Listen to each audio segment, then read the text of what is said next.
Teman-teman sekalian, selamat pagi.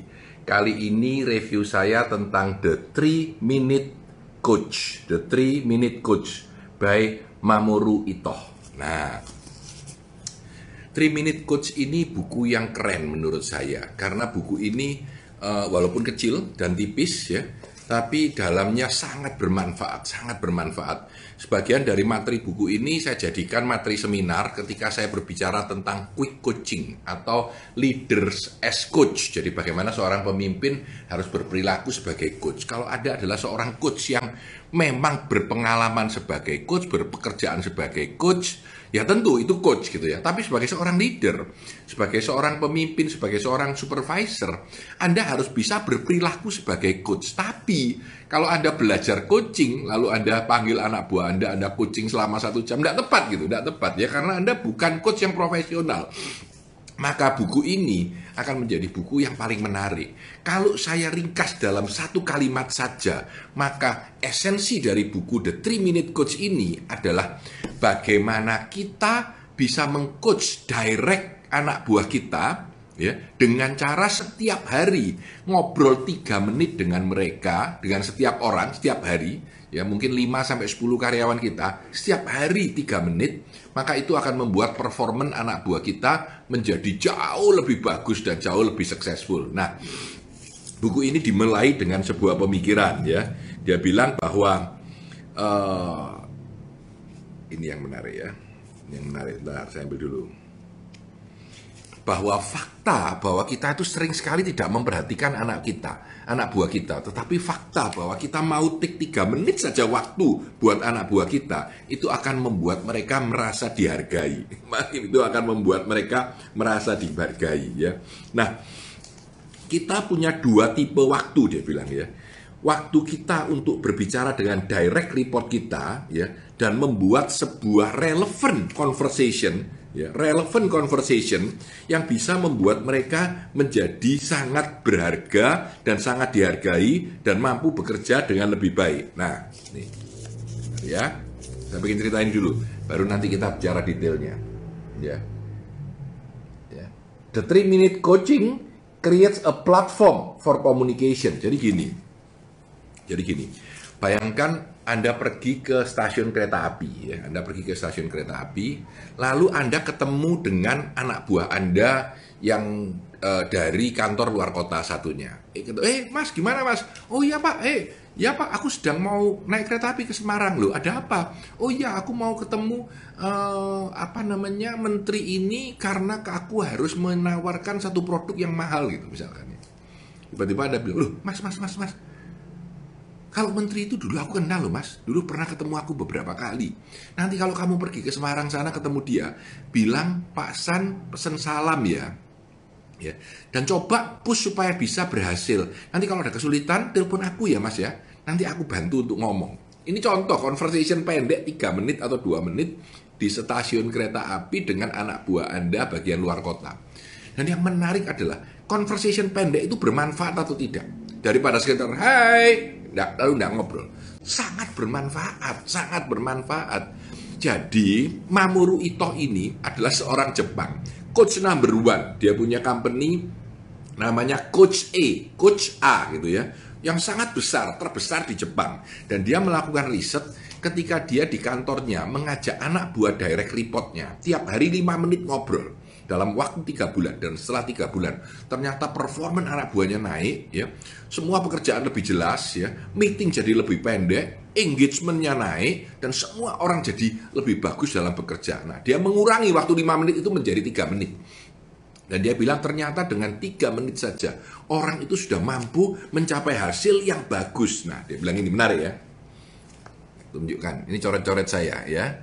Dia bilang bahwa it is not the conversation itself, but the self-talk afterward that decides a person's action. Jadi misalkan begini, saya kasih gambaran. Anda ketemu seorang sahabat, Anda ketemu anak buah Anda di depan, mas, gimana mas? Perencanaan proyek akhir tahun itu yang kita mau bikin dengan besar itu di bulan November, sekarang masih bulan Juli ya. Apakah perkembangannya sudah bagus? Wah, dia bilang, ya pak, sudah kita perhatikan. Loh Mas, itu tolong dibuat yang bagus ya, karena bulan November itu kan teman-teman saya dari luar negeri datang, lalu tim kita dari luar kota datang, kalau bisa dibuat yang sangat bagus ya. Oh iya Pak, iya Pak. Oke, terima kasih Mas ya. Nah, percakapan 2 menit ini, waktu dia selesai bercakap-cakap dengan Anda, membuat dia berpikir, wah iya ya, ternyata Bapakku mementingkan acara bulan November itu. Sehingga apa? Sehingga aku harus memperhatikan dengan lebih baik acara itu, supaya lebih sukses. Nah, ini ya. Nah, itu yang disebut dengan self-talk dari anak buah Anda. Setelah terjadinya 3 minute atau 2 minute conversation dengan Anda. Itu yang penting menurutnya ya. Nah, kapan lagi Anda berbicara dengan anak buah Anda? Ini salah satu waktu yang paling penting dia bilang ya. Yaitu ketika terjadi sesuatu yang tidak biasa. Jadi ketika sesuatu tidak biasa terjadi, maka itu saat tepat Anda datang mendekati anak buah Anda dan tanya, apa tadi yang terjadi? Kenapa terjadi? Bagaimana mengatasi persoalan itu? Ya, 2-3 menit saja, itu sudah sangat powerful. Ya. Lalu ada lagi bagaimana? Bagaimana kalau misalkan Anda akan memulai sebuah inisiatif baru, ya masa pandemi seperti ini, lalu Anda bikin ini. Nah, itu waktu yang tepat juga untuk selalu bertanya dengan anak buah Anda, Mas, apa yang terjadi? Apa yang Anda lakukan sekarang? Nah, itu contohnya begitu ya. Nah, ini yang saya ingin sharing dengan banyak kepada teman-teman ya. Nah, ini ya. Jadi dia bilang bahwa ini sebenarnya menurut datanya Mamoru Itoh, apa sih yang paling berguna di dalam melakukan 3 minute coaching ini? Dia bilang ada 5 sebenarnya yang paling berguna. Menurut buku 3 minute coaching ini ada 5 hal. Yang pertama, dia sebut creating vision. Jadi kita menciptakan, oke, saya mau ini, mimpi besar saya ini. Kenapa? Sehingga anak buah kita juga akan ikut menuju kepada visi besar kita. Ya. Misalnya setelah masa pandemi, saya mau semuanya harus siap dengan menjualan online. Nah, begitu visi ini dikembangkan, maka anak buah kita semua akan bergerak ke sana. Yang nomor 2, sharing good question. Menanyakan hal yang penting yang menurut Anda bagus. Contoh, pertanyaan, bagaimana kemajuan Anda pada seminggu terakhir ini dengan dunia digital? Dan pertanyaan itu Anda lemparkan ke anak buah Anda. Lalu lemparkan ke orang lain. Sehingga anak buah Anda, dipesani juga. Nanti kamu tolong tanya anak buahmu yang lain ya. Bagaimana perkembangan kemampuan mereka di dalam menjual secara digital. Nah, pertanyaan yang terus dilemparkan kepada anak buah di seluruh company ini akan menimbulkan ripple effect. Sehingga setiap orang akan mempunyai keinginan untuk bertanya hal itu dan menjawab hal itu. Dan bergerak ke arah hal itu. Ya, ini disebut sharing question yang kedua. Yang ketiga, individual goals. Individual goals ini adalah apa personal goal orang itu. Tidak selalu sama dengan perusahaan. Misalkan, dia kepingin naik haji. Misalkan dia kepingin bepergian ke luar negeri dengan keluarganya. Jadi itu juga powerful menurut dia. Karena itu akan memacu orang itu lebih suka dengan pekerjaannya dan mau bekerja dan merasa diperhatikan oleh atasannya. Itu yang ketiga, personal atau individual goals ya. Yang keempat, current situation, situasi terakhir saat ini. Jadi selalu tanya, apa yang sekarang terjadi? Apa yang bisa kita improve? Apa yang perlu kita perhatikan? Itu current situation, situasi terkini. Dan yang kelima, maximizing resource, memaksimumkan sumber daya kita. Jadi misalkan kita, Pak, kita sekarang mau go online. Kamu tanya, si Amir itu jagoan marketing secara digital, bisa nggak dia bantu kita? Karena saya tahu sebagai atasan, saya mempunyai pengetahuan yang lebih dibandingkan anak buah saya. Karena itu saya punya sumber daya yang lebih yang bisa saya bagikan dengan anak buah saya. Jadi di dalam bukunya Mamoru Itoh ya, The 3 Minute Coach, dia bilang ada 5 hal yang paling baik dibicarakan dengan anak buah Anda. Visi perusahaan, bertanya hal-hal yang penting, individual issue atau individual goal, current situation, situasi terkini, dan maximizing resource, memaksimumkan sumber daya yang ada. Ini 5 hal yang menurut mereka adalah yang penting. Nah, ada satu warning di paling belakang ini, warning yang sederhana. Dia bilang bahwa people only change when they perceive the risk of maintaining the status quo as greater than those associated with making the change. Jadi orang itu baru mau berubah kalau dia sadar bahwa kalau dia diam saja itu resikonya lebih susah daripada kalau dia bergerak. Jadi orang itu kalau sudah merasa nyaman, malas bergerak. Orang itu baru mau bergerak, baru mau berubah ketika dia paham bahwa risiko diam saja itu jauh lebih besar daripada risiko bergerak atau melakukan sesuatu perubahan. Pada intinya orang malas berubah. Ya, orang malas berubah. Maunya dia diam saja, ya. Maunya melakukan yang biasa saja. Karena itu harus ada sebuah tekanan untuk dia mau berubah. Nah, COVID-19, masa pandemi adalah saat paling tepat untuk memacu perubahan. Karena risiko untuk diam saja itu bahaya sekali. Saya ingin sharing kalimat terakhir atau catatan terakhir ya. Dia bilang bahwa apa sih pekerjaan kita sebagai leader as coach yang perlu kita lakukan. Ada 5 dia bilang.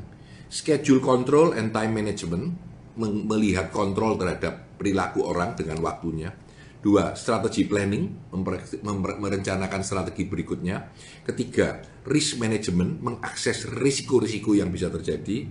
Dan 4, making decision, mengambil keputusan-keputusan, terutama keputusan yang berat, terutama di masa pandemi ini. Dan yang 5, employee training, melatih anak buah kita untuk menjadi lebih baik. Nah, menurut Mamoru Itoh, inilah waktu kita terbaik untuk melakukan sebuah perubahan, ya, terutama dengan mulai dengan hal-hal yang kecil. Anda nggak mungkin melakukan coaching, ya ini lompat tinggi ya.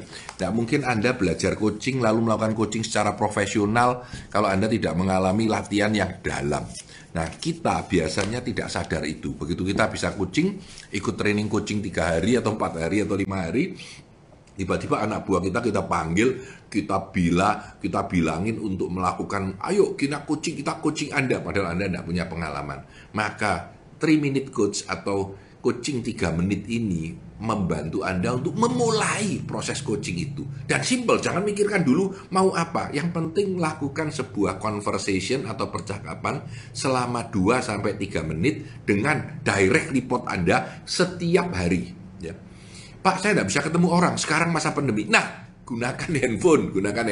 Anda bisa pakai telepon, Anda bisa pakai chat, Anda bisa pakai apa, tapi inti sederhananya adalah perhatikan setiap direct report Anda dan ajaklah mereka berbicara pendek, entah 1 menit, 2 menit, 3 menit setiap hari, supaya mereka lebih tahu apa yang harus dicapai dan apa yang harus dilakukan, dan Anda nantinya akan menjadi seorang manajer yang lebih baik. Saya Tanah Di Santoso, sukses selalu untuk Anda.